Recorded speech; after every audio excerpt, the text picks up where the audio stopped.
morning out there to you, and welcome to another exciting edition of AM Sports. It's still your favorite program, the GMCR show, right here in the Canaan city of Calabar, and I'll be your host on the show today. My name is Validu. After the international break, all attentions will be shifted to club football across Europe, as the biggest showdown during the weekend will be right there in Spain. The El Clasico, Real Madrid up against Barcelona, and also in the Serie A, where Juventus will be up against AC Milan. Not forgetting the English Premier League, as Raheem Sterling will be going back to keep a date with his old employers, Liverpool.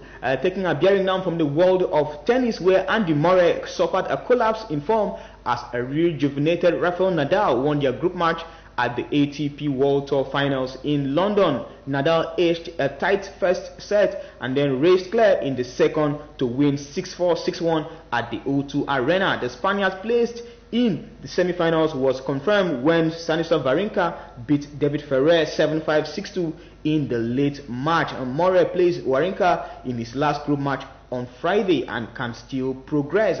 Things are considerably more complicated in the Stan Smith group, where Roger Federer, Novak Djokovic, Kei Nishikori and Thomas Berdych can all qualify on Thursday. Right there on your screen, Andy Murray, world number 3, going up against world number 10 and 5th seed of this tournament. One man who is unbeaten at the moment, Rafael Nadal, the very best of that man we used to know as the King of Clay. He has not been his best in 2015, but he still showed his form as he dispatched Andy Murray easily. And over now to the world of athletics, where Usain Bolt, Ashton Eaton and Kristen Taylor are the finalists in the 2015 World Athlete of the Year award. The International Association of Athletics Federation, the IAAF, said on Wednesday that the Jamaican sprinter Bolt, who retained his 100 meters, 200 meters and 4x100 meters titles at the World Championship in Beijing in August. Also among the list is American decathlete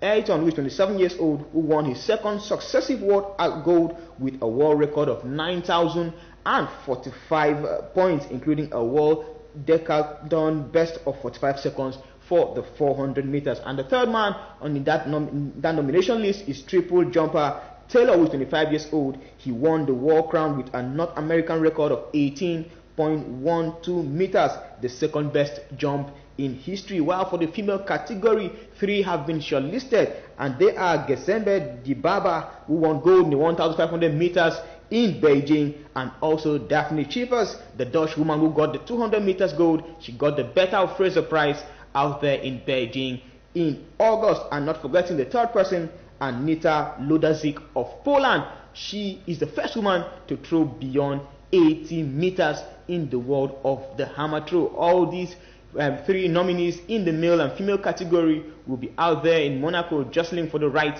to get the award of the best athlete of 2015. Will it be Usain Bolt, who got the better of Justin Gatlin? He has won the 100 meters, the 200 meters and the 4x100 meters, and still has the record of the 100 meters, 9.58 seconds to his name, and 200 meters, 19.19 seconds. And over now to the world of football. Yes, the corruption scandal is still on, and Michel Platini alongside Sepp Blatter are still going on appealing for the right to claim their innocence. FIFA President Sepp Blatter and Vice President Michel Platini have had their appeals against 90 days bans rejected by World Football Governing Body's Appeal Committee. They were suspended in October while FIFA's Ethics Committee investigates corruption claims against them.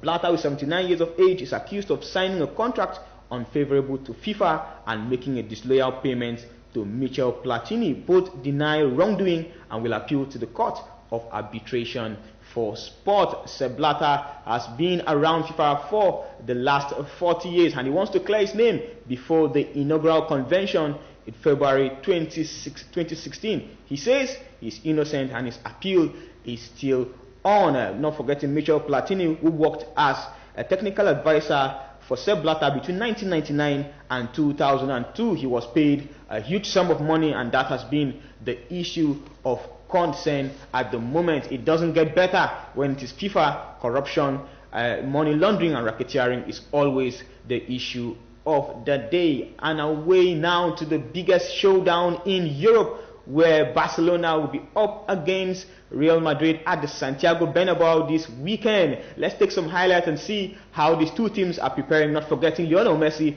is back in training and Ivan Rakitic is also back, and Neymar, the poster boy of Brazilian football, is also getting the goals for the Barcelona side.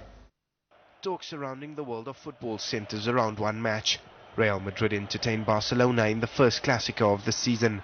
The Spanish heavyweights sit pretty at the summit of the table despite the season in its infancy. Despite their healthy positions, Barcelona star Luis Suarez insists that it's too early for the clash to be considered a title decider. I don't think the league will be decided even if we draw in Madrid. It is still very early to say who will win the league. This is a very long process. And it is also very difficult to win the league, even though some people think it is an easy task. We also have Atletico Madrid, and they will also be fighting to win the title until the very end. Doubts remain over the fitness of Barcelona talisman Lionel Messi.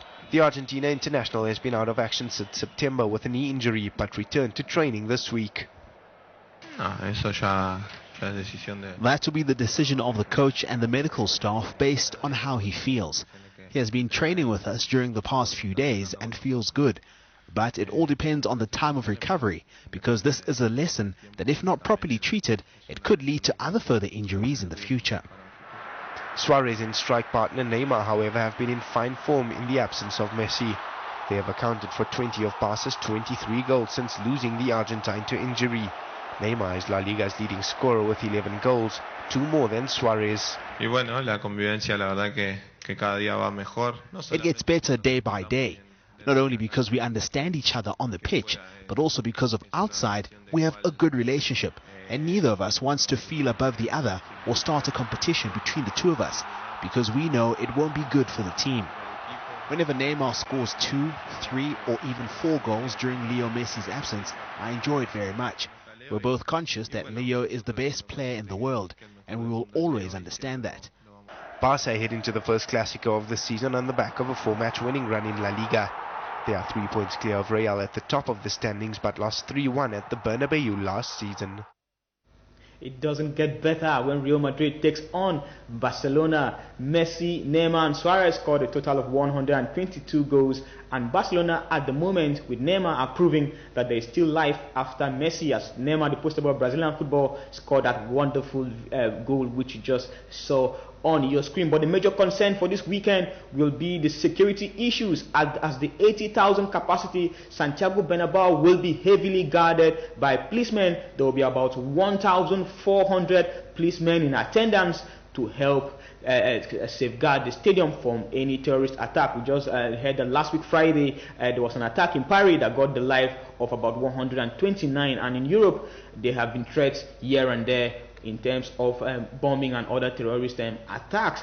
And over now we move to the local scene, where the NUJ Press Week will be kicking off from Sunday, the November 22nd to Saturday, November 28, 2015. There will be a city walk, lots of games including table tennis and football and Scrabble, and also chess. We will be bringing you the latest as they unfold in this particular event. And before I leave the studio this morning, just to let you know a little about the transfer gossip, that Arsenal is in pole position to get the Celta Vigo talisman and top striker, talking about no one else but Nolito. One man who have been getting the goals for them, while Chelsea have also added the name of Saidu Berahino into their shopping list, wish list. Jose Mourinho wants to get a new striker, and he thinks Saidu Berahino might just be that man for the job. And not forgetting that Jose Mourinho is not clear, as he's also facing a sack, an imminent sack, in case Abramovich decides to let him go. That's the start of our packages this morning.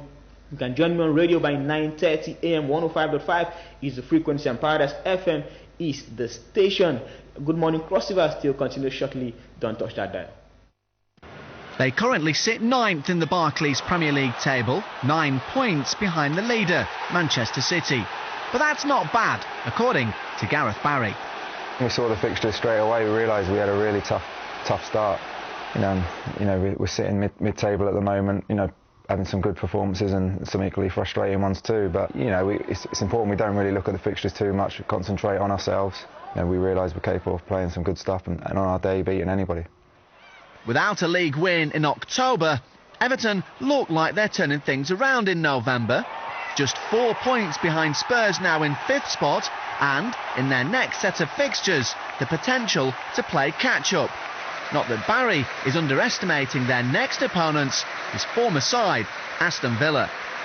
They're going to be set up for a tough afternoon to break them down, firstly to score goals against them, but they're always a threat on the break. We think we're going to be at home with a lot of the ball. There's a lot more to the game than that's going to happen. We're going to have to be really patient to try and break them down, but that'll be a task for us on the day. On the other side, not taking your eye off the ball, defending our goal, because they'll be a threat. They've got quality players that can score goals, and set-piece delivery is very good. Everton now face 2 of the bottom 3 teams to end the month, by which time they hope to be even closer to the teams at the top. Oklahoma City Thunder hosted the New Orleans Pelicans at the Chesapeake Energy Arena in the latest round of NBA action. A couple of Russell Westbrook free throws put the Thunder ahead early in the first. Eric Gordon's 24-foot jumper put the visitors ahead by a point with 4 minutes left in the quarter. And that lead stretched to 6 thanks to Ish Smith's jumper with 27 seconds left on the clock in the first. After trailing by 9 early in the second quarter, the Thunder battled hard to turn the game around.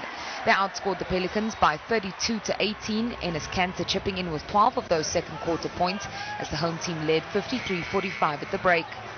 Ryan Anderson led the scoring charts for the Pelicans with 30 points on the night, and together with Alexis Ajinka, he helped keep the visitors hot on the heels of the hosts in the third. Westbrook made it a 10-point game with under 2 minutes left, and his layup with the final shot of the quarter saw the Thunder lead 80-74. The final quarter was a real battle, with the two with momentum swinging from end to end. The Pelicans equal to every score, meaning the home team weren't out of sight just yet. Back-to-back three-pointers from Anderson and then Luke Rabbit brought the visitors to within 3 of the Thunder. But after a timeout from the hosts, a 2-minute scoring spree by Westbrook, 9 points including 3 two-pointers, put the game out of reach. The Thunder battling their way to a 110-103 win over the Pelicans.